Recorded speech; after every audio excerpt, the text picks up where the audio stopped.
এই মাস্টারমশাই টাকা দিয়ে চাকরি পেয়েছিলেন, সেটা অনেক বড় ক্ষতি সমাজের পক্ষে। দাদা, আজকে আরজি করের ক্ষেত্রে আমরা দেখেছি যে নির্যাতিতার বাবা মা বলেছেন যে তারা ফাঁসি চান না। কল্যাণ বন্দ্যোপাধ্যায় বলছেন যে ওরা বিকাশ ভট্টাচার্য যে সুরে কথা বলছে, ওরা এবার রাজনীতিতে সরাসরিভাবে ঢুকে গিয়েছে। হ্যাঁ, ওইসব লোকেদের কথা কোনো জবাব দিই না আমি। ওইসব লোকেদের কথা জবাব দিয়ে লাভ নেই। আমি যা মনে করি তাই আগেও বলেছি, এখন ফাঁসি কোনো সভ্য দেশের সাজা হতে পারে না। একটা অন্য কোশ্চেন, এখন তো এসএসসি বোর্ড, রাজ্য সরকারের সিবিআইয়ের বক্তব্যটা শোনা হবে।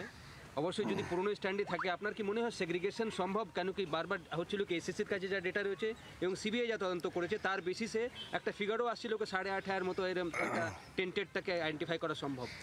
আমি আবারও বললাম, উৎসটা যদি দুর্নীতি হয় তাহলে সেই দুর্নীতিমূলক সৃষ্টির মধ্য থেকে ভালো মন্দ বাছা যায় না, তাই না? আমি কাজটাই করেছি দুর্নীতিমূলক, আমি সেখানে কাকে ভালো কাকে মন্দ বলবো? তার মানে আমি বলে দিচ্ছি যে এরা দুর্নীতি করেছে, এরা করেনি। সম্ভব সরকার বলতে পারে? আজকে বক্তব্যে বললেন প্রধান বিচারপতি, আপনারা কেন লিস্ট দিতে পারছেন না বা নামের তালিকা দিতে পারছেন না? দিতে পারছে না তো, তাই করে কী করে দেবে ওরা? কে কোথায় টাকা খেয়ে কাকে চাকরি দিয়েছে, কে গ্যারান্টি দিতে পারে? ওদের চেয়ারম্যান বোধহয় একবার বলেছিলেন পাগল নাকি আমি, যে তারপর দেখবো আরেকজনকে ওখান থেকে বেরিয়ে গেল। আমি বললাম হরি যদি মধু, তারপরে দেখলাম সাধ্যিও বেরিয়ে গেল, তখন কী হবে? এইটাও একটা গ্রাউন্ড ছিল দাদা, কি সুপারনিউমেরিক পোস্ট যেটা ক্রিয়েট করা, ধরুন একটা যত নম্বর পোস্ট প্যানেল করা উচিত তার থেকে বেশি রিক্রুটমেন্ট করা হয়েছে। আপনার না না না, সুপার নিউমেরি পোস্টটা কি, এটা অন্য ব্যাপার, সে বিতর্কে যাচ্ছি না। এখানে ওরা যেহেতু আন্দোলন করছিল, আন্দোলনকারীদের মুখ বন্ধ করার জন্য তোমাদেরও চাকরি দিয়ে দেবো। ওরা চুরি করেছে, ভালো, তোমরা একটু ঘুষ খাও, এই হচ্ছে প্রিন্সিপাল। ঠিক আছে, আগামী 10 তারিখ পরবর্তী শুনানি এবং 10 তারিখে শেষ শুনানি আজকে আদালত জানিয়ে দিয়েছেন। তার ফলে এই যে মামলা দীর্ঘ শুনানি হয়েছে, একটা কোথাও না কোথাও সমাপ্তির দিকে এগোচ্ছে। আজকেই সমাপ্ত হয়ে যাওয়া উচিত ছিল, তো হলো না। যাই হোক, 10 তারিখ, 3 তারিখের ডেট দিচ্ছিলেন তো, অনেকে বললেন তারা নাকি সরস্বতী পুজো নিয়ে ব্যস্ত থাকবেন, সেটা 10 তারিখে রেখেছে। সার্ভিস কমিশন তারা নিয়োগ করেছেন, একেবারে ইন্টারভিউ লিস্ট থেকে শুরু করে মেরিট লিস্ট থেকে শুরু করে panel waiting list in accordance with law সেটা প্রকাশ করা হয়নি।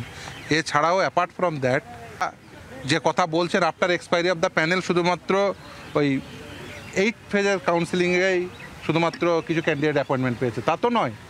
সেকেন্ড ফেজের পরে যতগুলো কাউন্সিলিং হয়েছে সব after expiry of the panel. আমরা বলেছি নির্দিষ্টভাবে যে দেখুন এই প্রসেসে ভুল রয়েছে, এই প্রসেসে নিয়ম বহির্ভূতভাবে এই প্রসেসে তারা নিয়োগ করেছেন। এবং শুধু তাই না, আমি নির্দিষ্টভাবে দেখিয়েছি যে কীভাবে এই যে স্কুল সার্ভিস কমিশন এবং বোর্ড যে ডাটা দিয়েছে এই সুপ্রিম কোর্টের সামনে, সেই ডাটাও মিসম্যাচ রয়েছে। একদিকে স্কুল সার্ভিস কমিশন বলছে 5485 জনকে তারা ইললিগাল অ্যাপয়েন্টমেন্ট দিয়েছে, অন্যদিকে বোর্ড বলছে 5189 জন। এখানে দেওয়া ডাটারই তো মিসম্যাচ রয়েছে, তাহলে এই সেগ্রিগেশন কী করে পসিবল? শুধু তাই নয়, তারা যে এই যে ধরুন আইন মেনে তারা এই লিস্টই প্রকাশ করেনি। তারা বলছে যে এক্সপায়ারি অফ দ্য প্যানেল ওই কিছু সংখ্যক রয়েছে। আমি আজকে রুল দেখিয়ে বলেছি যে প্যানেলের ভ্যালিডিটি থাকে 1 বছর। তাহলে ওই নবম দশম এবং একাদশ দ্বাদশে সেকেন্ড রাউন্ড কাউন্সিলিংয়ের পরে যতগুলো কাউন্সিলিং হয়েছে, নবম দশমের ক্ষেত্রে 8টা কাউন্সিলিং হয়েছে, একাদশ দ্বাদশের ক্ষেত্রে 6টা কাউন্সিলিং হয়েছে। অর্থাৎ 4টে কাউন্সিলিং একাদশ দ্বাদশ এবং নবম দশমের ক্ষেত্রে 6টা কাউন্সিলিং সম্পূর্ণভাবে after expiry of the panel. ফলে এই সমস্ত ইলিগালিটিসগুলো তারা তো আইডেন্টিফাই করে দেয়নি, ফলে এই ইলিগালিটিসগুলো রয়েছে। ফলে সেগ্রিগেশন তারাই তো একমাত্র, স্কুল সার্ভিস কমিশন, বোর্ড এবং সরকার তারাই একমাত্র পারে সেগ্রিগেশন করতে। তারা তো সেই তথ্যগুলো নিয়ে, সঠিক তথ্য নিয়ে আদালতের সামনে এখনও আসছে না। সেটা না থাকলে তো এই কোটাটা বাতিল হওয়ার সম্ভাবনাই প্রভূত। দাদা